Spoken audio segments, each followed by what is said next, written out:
ಶಾಸಕ ರಂಗನಾಥ್ ಅವರೊಂದಿಗೆ ದೆಹಲಿಗೆ ತೆರಳಿದ ಎಸ್ಆರ್ ಶ್ರೀನಿವಾಸ.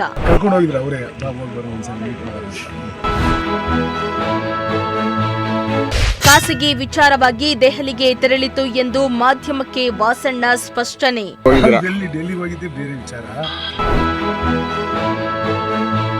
ಕುಣಿಗಲ್ ಶಾಸಕ ರಂಗನಾಥ್ ಅವರೊಟ್ಟಿಗೆ ಖಾಸಗಿ ವಿಚಾರವಾಗಿ ದೆಹಲಿಗೆ ತೆರಳಿದ್ದಕ್ಕೆ ಮಾಧ್ಯಮದಲ್ಲಿ ಬೇರೆ ರೀತಿ ಬಿಂಬಿತವಾಗಿದೆ. ನಾವಿಬ್ಬರೇ ಮುಖ್ಯಮಂತ್ರಿಯನ್ನ ಬದಲಿಸುವಷ್ಟು ಶಕ್ತಿ ಇದೆಯೇ? ಊಹಾಪೋಹಕ್ಕೆ ಕಿವಿಗೊಡುವ ಅಗತ್ಯವಿಲ್ಲ.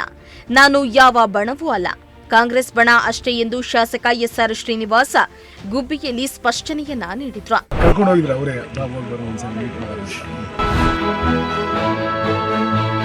ಇನ್ನು ಪಟ್ಟಣದ ಸರ್ಕಾರಿ ಪದವಿ ಪೂರ್ವ ಕಾಲೇಜು ಮೈದಾನದಲ್ಲಿ ಮಹರ್ಷಿ ವಾಲ್ಮೀಕಿ ಅಭಿವೃದ್ಧಿ ನಿಗಮ ಮೂಲಕ ಗಂಗಾ ಕಲ್ಯಾಣ ಯೋಜನೆ ಪಂಪು ಮೋಟಾರ್ ವಿತರಣೆ ಮಾಡಿ ಮಾತನಾಡಿದ ಅವರು, ಸಿದ್ದರಾಮಯ್ಯ ಹಾಗೂ ಶಿವಕುಮಾರ್ ಇಬ್ಬರು ನಮಗೆ ನಾಯಕರೇ.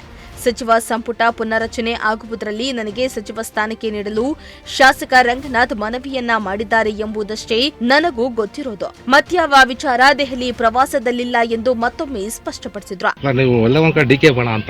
ಯಾರು ವಾಸಣ್ಣ ಅವರು ರಂಗನಾಥ್ ಇಡೀ ಜಿಲ್ಲೆಯಲ್ಲಿ ಹೇಳಿಲ್ಲ, ಬೇರೆ ಕೇಳೋದು ಬಲ್ಲ ಮಾಹಿತಿ. ಯಾರು ತಲೆಕೆಟ್ಟರು ಹೇಳ್ಕೊಬೇಕಷ್ಟೇ. ನಾ ಬಣ ಈ ಬಣ ಅಂತ ಅಲ್ಲ, ನಾನು ಕಾಂಗ್ರೆಸ್ ಬಣ. ಸಿದ್ದರಾಮಯ್ಯ ಅವರು ನಮಗೆ ನಾಯಕರೇ, ಡಿ ಕೆ ಅವರು ಕೂಡ ಪಕ್ಷದ ಅಧ್ಯಕ್ಷರು, ಅವರು ನಾಯಕರೇ. ಸಿದ್ದರಾಮಯ್ಯವರ ಮುಖಂಡತ್ವದಲ್ಲಿ ಈಗ ಸರ್ಕಾರ ನಡೀತಾ ಇದೆ, ನಾವೆಲ್ಲ ಅವ್ರ ಕೈ ಕೇಳಿ ಕೆಲಸ ಮಾಡ್ತಾ ಇದ್ದೀವಿ ಅಷ್ಟೇ. ಇನ್ನು ಶಾಸಕರ ಸಹಿ ಸಂಗ್ರಹದ ಬಗ್ಗೆ ನನಗೇನೂ ತಿಳಿದಿಲ್ಲ. ನನ್ನ ಸಹಿ ಯಾರೂ ಕೇಳಿಲ್ಲ. ಡಿಕೆ ಶಿವಕುಮಾರ್ ಅವರನ್ನ ನೋಡಿ 2 ತಿಂಗಳಾಗಿದೆ. ಏನೇನೋ ವದಂತಿಗಳನ್ನ ಮಾಧ್ಯಮದಲ್ಲಿ ನಾನು ನೋಡ್ತಿದ್ದೇನೆ. ಯಾವುದಕ್ಕೂ ಸಾಕ್ಷ್ಯಾಧಾರವಿಲ್ಲ ಎಂದು ಅವರು ಮಹರ್ಷಿ ವಾಲ್ಮೀಕಿ ನಿಗಮದಲ್ಲಿ ನಡೆದಿದೆ ಎನ್ನಲಾದ ಅವ್ಯವಹಾರ ಹಿನ್ನೆಲೆ ಯಾವ ಯೋಜನೆ ಜಾರಿಯಾಗಿರಲಿಲ್ಲ. ಈಗ ಗಂಗಾ ಕಲ್ಯಾಣ ಯೋಜನೆ ಮೂಲಕ ಪಂಪು ಮೋಟಾರ್ ವಿತರಣೆ ಮಾಡಲಾಗ್ತಾ ಇದೆ. ಒಟ್ಟು 73 ಫಲಾನುಭವಿಗಳ ಪೈಕಿ 43 ಜನಕ್ಕೆ ವಿತರಣೆ ಮಾಡಲಾಗಿದೆ. ಉಳಿದ 30 ವಾರದೊಳಗೆ ವಿತರಣೆ ಮಾಡಲಾಗುವುದು ಎಂದಿದ್ದಾರೆ. ವಾಲ್ಮೀಕಿ ನಿಗಮದಲ್ಲಿ ಹಣ ದುರುಪಯೋಗ ಆಗಿದೆ, ನಾವು ಕಾರಣಕ್ಕೆ ಇತ್ತು. ಈಗ ಅವೆಲ್ಲ ಕ್ಲಿಯರ್ ಆಗಿ ಕೊಡ್ತಾ ಇದ್ದೀವಿ. ಇವತ್ತು 43 ಜನಕ್ಕೆ ಕೊಡ್ತಾ ಇದ್ದೀವಿ, ಇನ್ನೂ 30 ಜನಕ್ಕೆ ಕೊಡಬೇಕಾಗಿದೆ. ನೆಕ್ಸ್ಟ್ ಮುಂದಿನ ವಾರದಲ್ಲಿ ಮಿಕ್ಕಿದೆಲ್ಲ ಕೊಡ್ಬೇಕಾಗುತ್ತೆ. ಎಲ್ಲ ಸಿಎಂ ಬದಲಾವಣೆ ಲಾಬಿ ಮಾಡ್ತಿದ್ರ, ನೀವು ಒಂದು ಮಿನಿಸ್ಟರ್ ಆಗ್ತಾರೆ ಅಂತ ಗೊತ್ತಿಲ್ಲ ನನಗೆ. ನೀವು ಡೆಲ್ಲಿಗೆ ಹೋಗಿದ್ರಲ್ಲ, ನಿಮ್ಮ ಪೇಪರಾಗಿ ಓದ್ತಾ ಇದ್ದೀನಿ ಅಷ್ಟೇ. ಡೆಲ್ಲಿಗೆ ಹೋಗಿದ್ದೆ ಬೇರೆ ವಿಚಾರ.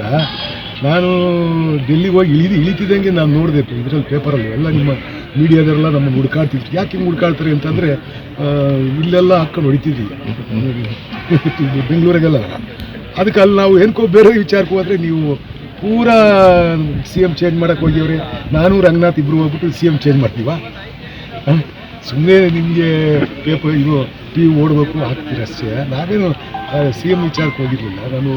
ನಾವು ಹೋಗಿದ್ದೆ ಬೇರೆ ವಿಚಾರ. ಏನು ವಿಚಾರಕ್ಕೆ ಹೋದ? ನಮ್ಗೆ ವೈಯಕ್ತಿಕ ವಿಚಾರ. ರಂಗನಾಥನ ಸಚಿವ ಸ್ಥಾನ ವಾಸಣ್ಣ ಕೊಡಬೇಕು ಅಂತ ಕೇಳಿದ್ದಾರೆ. ಇರ್ಬೋದು.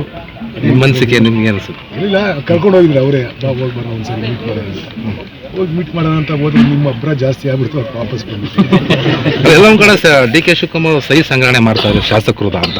ಯಾರು ಈಗ ನಾನೇ ಹಾಕಿಲ್ಲ ಅಂತಂದ್ರೆ ನೀವು ಏನೇನೋ ಊಹೆ ಮಾಡ್ಕೊಂಡು ಹೇಳ್ಬಿಡ್ತೀರಲ್ಲ, ಆಶ್ಚರ್ಯ. ನನಗೆ ಗೊತ್ತಿಲ್ಲ, ಅಂತ ಸಹಿನೇ ಕೇಳಿಲ್ಲ.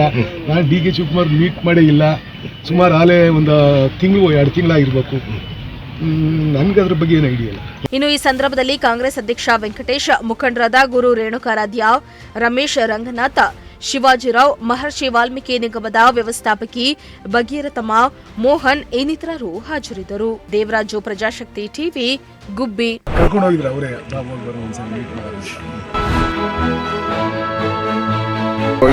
ಡೆಲ್ಲಿಗೆ ಹೋಗಿದ್ದೆ ಬೇರೆ ವಿಚಾರ.